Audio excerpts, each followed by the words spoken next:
Tugas pemerintah adalah mengeluarkan kebijakan agar seluruh potensi ini bisa berkembang secara maksimal tanpa ada monopoli atau kebijakan yang bisa menghalangi potensi-potensi yang lahir ini.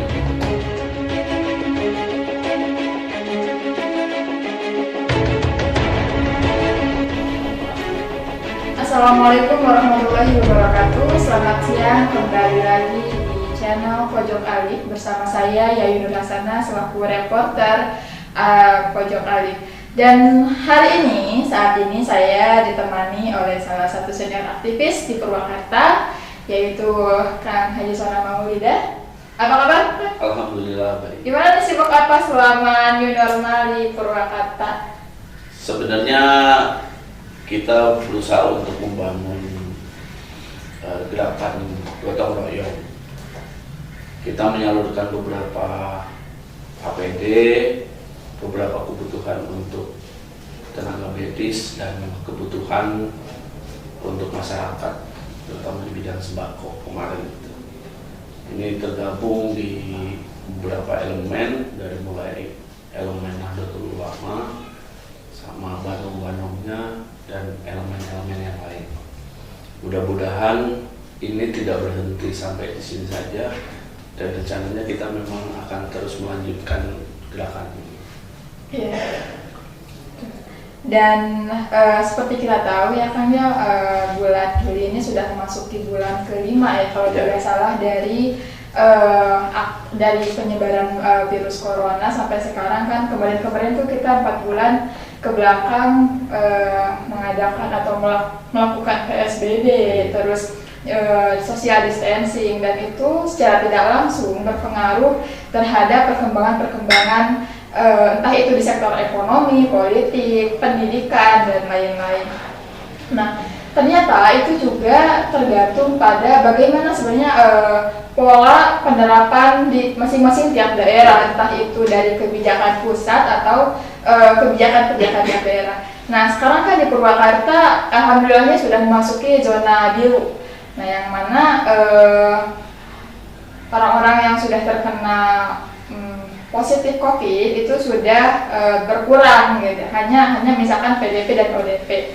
Nah, menurut Kang Haji Sona sebagai pengamat, bagaimana sih pola penanganan pemerintah daerah Purwakarta dalam menanggapi COVID ini? Apakah sudah maksimal atau belum?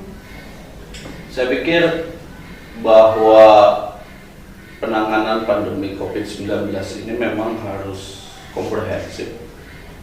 Kita tidak bisa berdiri sendiri dan menyerahkan sepenuhnya kepada pemerintah, baik itu pemerintah daerah, pemerintah provinsi, ataupun pemerintah pusat.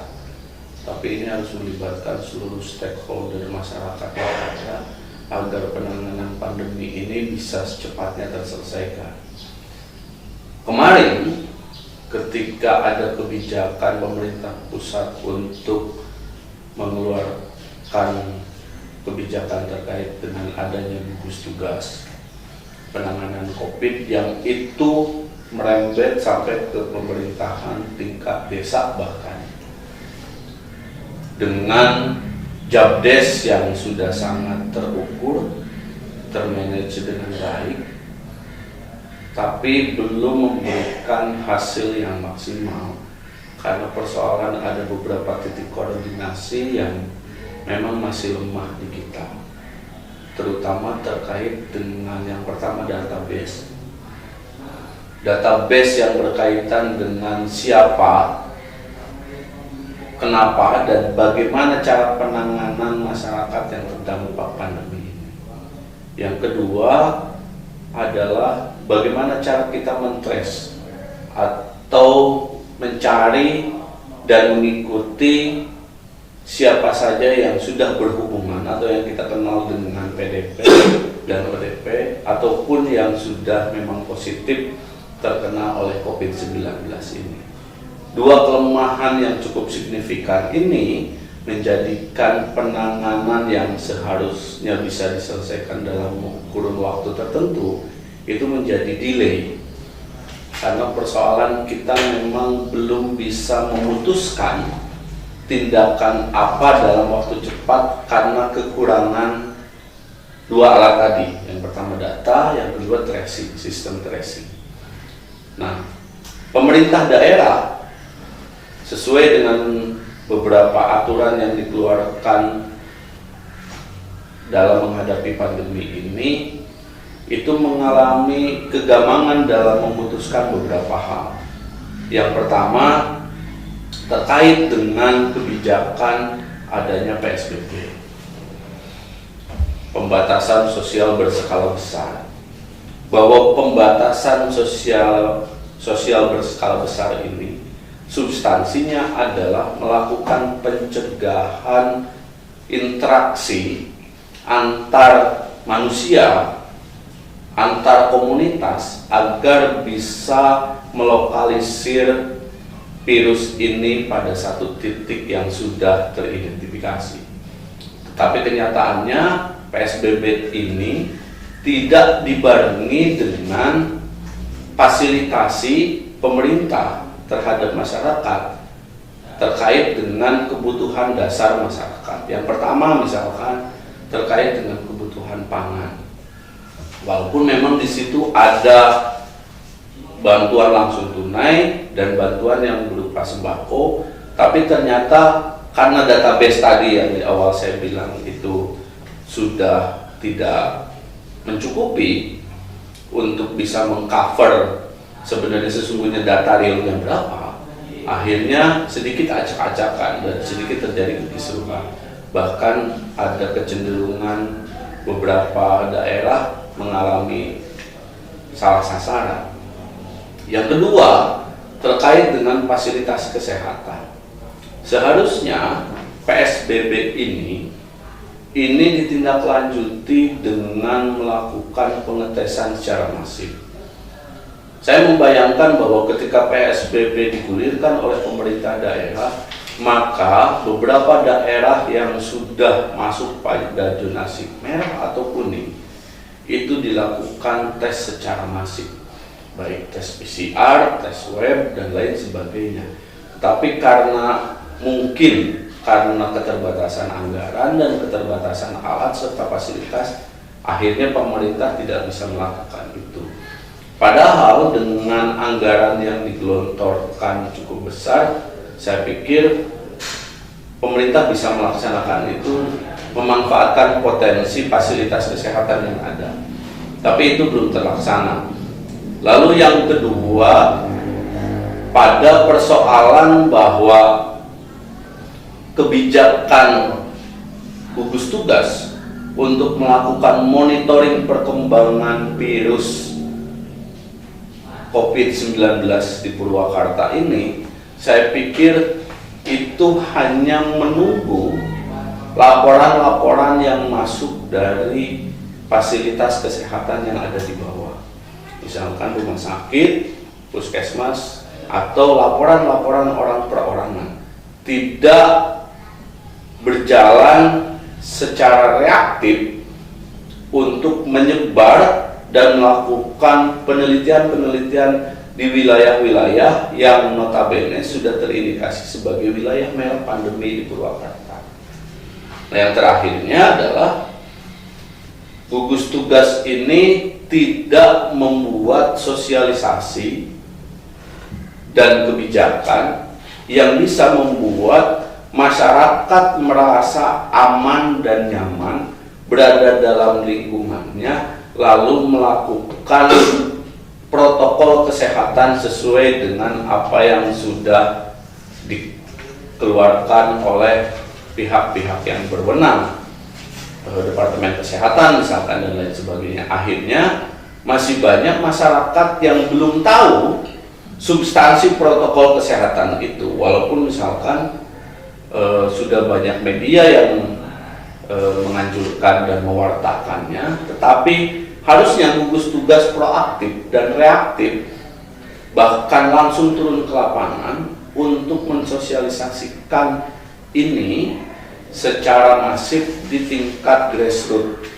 Karena yang lebih bermasalah adalah bahwa kesadaran melaksanakan protokol kesehatan ini bukan di kalangan middle atau elit sosial kita, tapi ternyata di kalangan grassroots atau kalangan bawah yang notabene ini masyarakat biasa yang kadang-kadang mereka tidak melihat, menonton dan memperhatikan media sosial ataupun media berita dan lain sebagainya, dan mereka tidak mendengar kebijakan-kebijakan yang terakhir, karena biasanya grassroots itu masyarakat arus bawah ini mereka mendapatkan informasi dan bisa menyerap informasi itu melalui budaya oral, hasil ngobrol antara sesama mereka. Iya, dari tetangga. Iya, dari tetangga ke tetangga, sehingga kalau misalkan mereka didatangi langsung secara proaktif oleh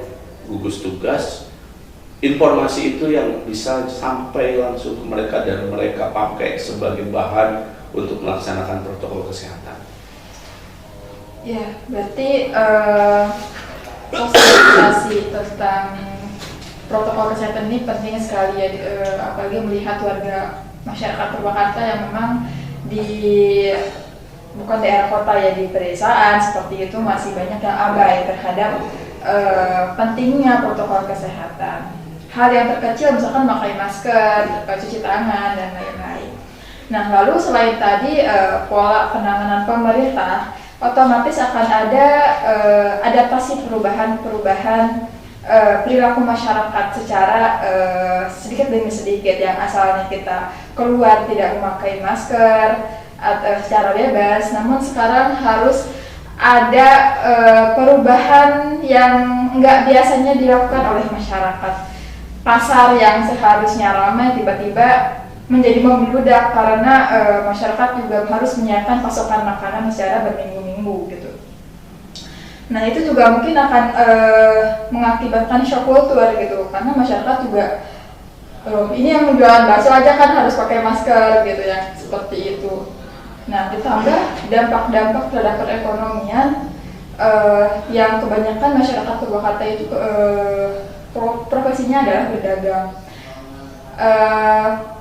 Secara tidak langsung pendapatan mereka akan menurun karena adanya PSBB tadi gitu. Dan ini juga berdampak kepada pertumbuhan ekonomi masyarakat di Purwakarta. Nah, lalu apakah ada solusi atau pola pemerintah yang baru untuk bisa mengatasi kestabilan ekonomi di masyarakat Purwakarta dari PSBB tadi? Ya.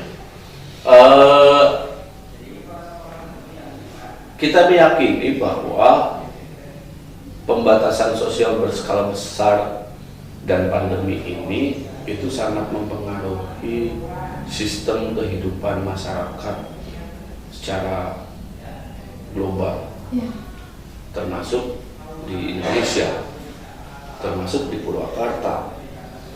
Oleh karenanya memang harus ada proses akulturasi baru, proses bagaimana sebuah kebiasaan yang notabene bisa sesuai dengan kondisi kekinian itu dijalankan oleh masyarakat secara menyeluruh dalam sektor kehidupannya.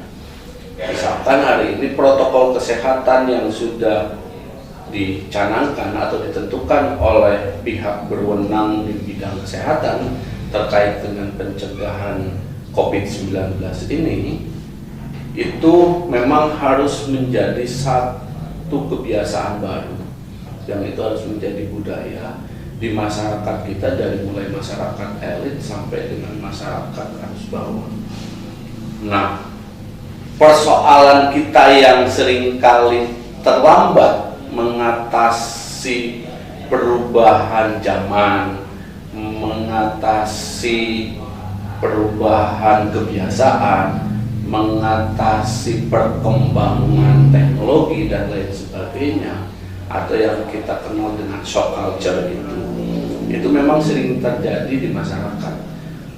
Nah, persoalannya adalah kalau dulu ketika kita mengalami shock culture pada persoalan teknologi, itu korbannya bukan nyawa lah, tapi hari ini karena kita harus mengalami perubahan kebiasaan atau budaya kehidupan kita yang baru terkait dengan protokol kesehatan, maka kalau kita tidak mengindahkan itu, maka yang menjadi korban itu bukan hanya materi atau bukan persoalan kebendaan dan lain sebagainya, tapi ini ke arah nyawa manusia. Nah, itu yang saya pikir substansi itu belum sampai kepada masyarakat, sehingga banyak masyarakat yang masih abai ketika protokol-protokol kesehatan itu belum dilaksanakan secara menyeluruh di sektor terutama arus bawah yang memang secara ekonomi mereka terbiasa bersentuhan langsung. Nah, ada beberapa hal memang yang saya lihat ini dilakukan oleh pemerintah daerah di Purwakarta khususnya. Yang pertama terkait dengan subsidi permodalan. Saya mendengar bahwa pemerintah daerah di Purwakarta, tapi saya nggak tahu realisasinya, itu mencanangkan ada subsidi permodalan bagi para pedagang kecil yang tersebar di seluruh wilayah Purwakarta untuk bisa menambah atau menambal modal kemarin yang ketika PSBB mereka habiskan buat makan minum sehari-hari karena nggak boleh berdagang. Nah, permodalan barunya hari ini sekarang sudah ditambah, tapi kita nggak tahu mekanismenya. Terus yang keduanya, kita masih melihat bahwa proses kebiasaan yang lama itu masih sangat banyak dilakukan oleh baik para pedagang atau masyarakat. Mereka belum memanfaatkan teknologi, mereka belum melaksanakan protokol kesehatan yang sudah ditetapkan, sehingga ada kemungkinan bahwa persoalan penyebaran virus ini tetap berjalan, itu masih ada kemungkinan besarnya.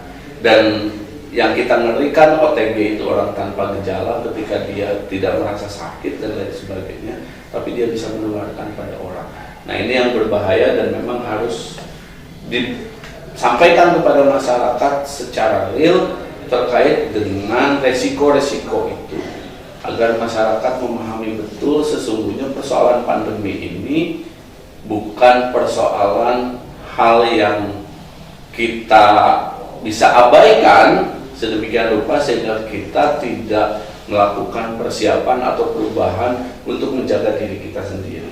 Saya pikir ya, berarti itu juga menjadi bukti bahwa sebenarnya dunia tidak akan selamanya baik-baik saja gitu. Akan ada saatnya kita menghadapi sesuatu yang baru, bahkan itu juga kita tidak punya persiapan apa-apa, kecuali kalau misalkan sudah dipersiapkan dari sebelum-sebelumnya, mungkin akan lebih siap gitu. Terus yang ketiga tentang peta politik gitu kan, karena pada penanganan pada politik tidak jauh dari bagaimana sebenarnya peta politik pemerintah untuk bisa maksimal dalam dalam mengatasi kasus ini gitu. Nah, yang menarik adalah karena di media sosial yang kita dapatkan perkembangan dari segi statistik itu selalu menunjukkan angka yang bertambah, dan itu jumlahnya tidak sedikit, ribuan, ratusan, dan hal itu menjadi isu krisis kepercayaan terhadap pemerintah sendiri dari masyarakat, dan itu menjadi bumerang sebenarnya. Nah, menurut Akang tuh gimana sih sebenarnya tentang isu krisis kepercayaan ini? Apakah pemerintah memang apakah tidak maksimal gitu dalam menangani ini sehingga masyarakat juga kepada pemerintah pemerintahnya juga udah seperti ini gitu? Gimana sih sebenarnya? Yang terbaru memang, yang terbaru yang sangat menarik fakta di lapangan itu terkait dengan bersujudnya Risma di hadapan para dokter ketika melakukan audiensi. Itu memperlihatkan sebuah momen di mana seorang kepala daerah berada pada titik nadir terkait dengan bagaimana penyelesaian dan penanganan pandemi ini agar bisa secepatnya selesai, tapi dia menghadapi persoalan yang cukup jelimet. Inilah persoalan krusial yang ada di Indonesia, dan saya pikir memang ini belum selesai pasca reformasi dan pasca berbagai macam turunan aturan dikeluarkan oleh pemerintah pusat. Satu kata sebenarnya terkait dengan ego sektoral, bahwa di Indonesia masih ada tarik-menarik ego sektoral terkait dalam hal apapun, apalagi ketika berbicara terkait dengan sebuah keadaan yang mempengaruhi seluruh sektor kehidupan masyarakat, bencana misalnya, terus krisis misalnya. Nah, itu seringkali terjadi tarik-menarik kepentingan berbagai macam sektor, sehingga kita melihat bahwa ego sektoral di stakeholder kita itu masih sangat kuat. Inilah sesungguhnya yang secara literal bangsa kita mengalami ambigu sosiologis. Di satu sisi kita percaya bahwa ada keberagaman etnis, bangsa, bahasa, dan lain sebagainya, profesi, dan lain sebagainya. Kita mengenal HAM dan demokrasi, tapi di satu sisi, di alam bawah sadar kita, itu kita tetap memendam primordialisme. Dari sinilah munculnya akar persoalan yang disebut dengan tarik-menarik ego sektoral itu terjadi, sehingga mengakibatkan banyak persoalan yang sesungguhnya bisa diselesaikan secara cepat, bisa diselesaikan secara masif dengan cara bergotong royong, bersatu padu, bersama-sama dengan potensi yang ada. Tapi karena masih membawa ego sektoral ini, kalau kita bahasakan lebih dalam bahasa sosiologis mungkin primordialisme ini bisa menjadi hambatan yang cukup signifikan bagi kita dalam menyelesaikan persoalan apapun. Dan itu masih ada, dan itu menjadi sebuah realitas sosial dan kenyataan yang ada di kita yang kembali harus menjadi perhatian khusus bagi kalangan pemerintahan atau pemegang kebijakan, agar persoalan ini tidak menjadi persoalan yang mencuat ke permukaan sosial dan itu terimplementasi menjadi tarik-menarik kepentingan dalam hal apapun.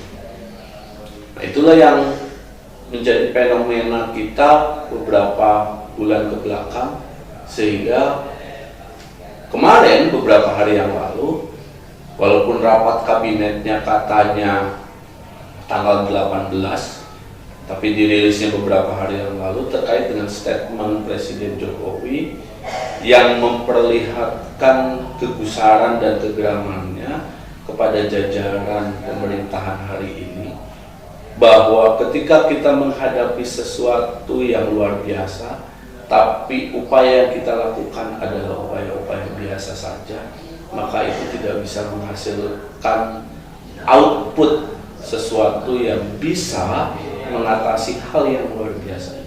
Pandemi ini adalah pandemi yang sangat luar biasa, yang pada masa modern mutakhir hari ini mungkin ini baru terjadi sedemikian dahsyatnya dibandingkan dengan cobaan-cobaan yang lalu itu, pandemi-pandemi yang lalu. Tapi inilah yang cobaan paling dahsyat, bahkan lebih dahsyat daripada krisis moneter tahun 98 itu, yang memang membutuhkan tindakan-tindakan luar biasa. Nah inilah yang tidak dilakukan oleh semua stakeholder.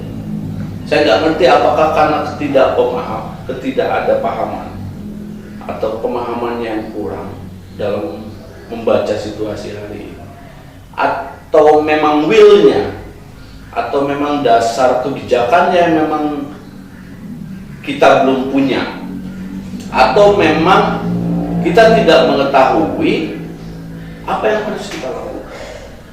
Nah ini 3 persoalan ini yang mungkin memang harus menjadi catatan penting bagi para pemegang kebijakan agar mereka bisa membaca situasi, lalu bisa membuat skema kebijakan dan mengeksekusi kebijakan agar apapun kebijakan yang diambil itu bisa langsung tepat pada sasarannya dan bisa menyelesaikan masalah cepat. Saya pikir begitu. Ya, dari yang disampaikan sih yang saya tangkap betul, karena dari apa yang dilakukan oleh pemerintah itu ada ketimpangan, semacam ketimpangan atau ketidakadilan dari akses mendapatkan alat kesehatan misalkan. Kenapa kok anggota menteri atau DPR mudah mendapatkan akses swab test atau rapid test, sedangkan masyarakat menengah ke bawah itu harus bayar sekian juta dulu baru bisa tahu apakah dia negatif atau positif COVID gitu. Nah, terus dari peta politik tadi nyambung ke, balik lagi sebenarnya ke pertanyaan yang nomor 2 itu tentang ekonomi, karena tentang ekonomi dan kesehatan. Kadang saya menemukan humor-humor atau candaan-candaan di medsos tentang kalau nggak kerja mati kelaparan. Kalau misalkan kerja mati karena COVID. Di situ ada dilematis gitu antara apakah harus bekerja atau harus diam di rumah. Begitupun selain karena dampak ekonomi juga dampak kesehatan mental yang harus dialami oleh masyarakat gitu. Nah ini kan semacam semacam dilematik kebijakan pemerintah juga, karena selain masyarakat yang terkena, kestabilan ekonomi yang ada di daerah juga terancam, seperti penutupan mal, lalu pariwisata dan lain-lain gitu. Nah, dalam artian seperti itu, apakah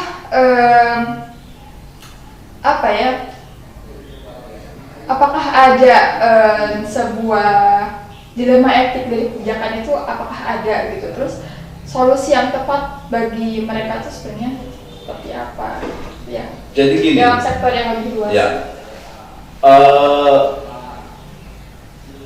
Saya kok melihat bahwa masyarakat kita memang hari ini harus keluar dari habit, dari kebiasaan,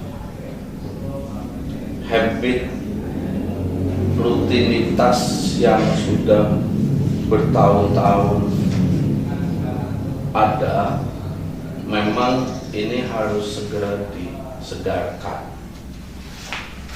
Bisa dibayangkan bahwa pasca tahun 80-an, orang sekolah setinggi-tingginya dengan tujuan satu hal, mencari pekerjaan. Bukan mencari ilmu, tapi mencari pekerjaan.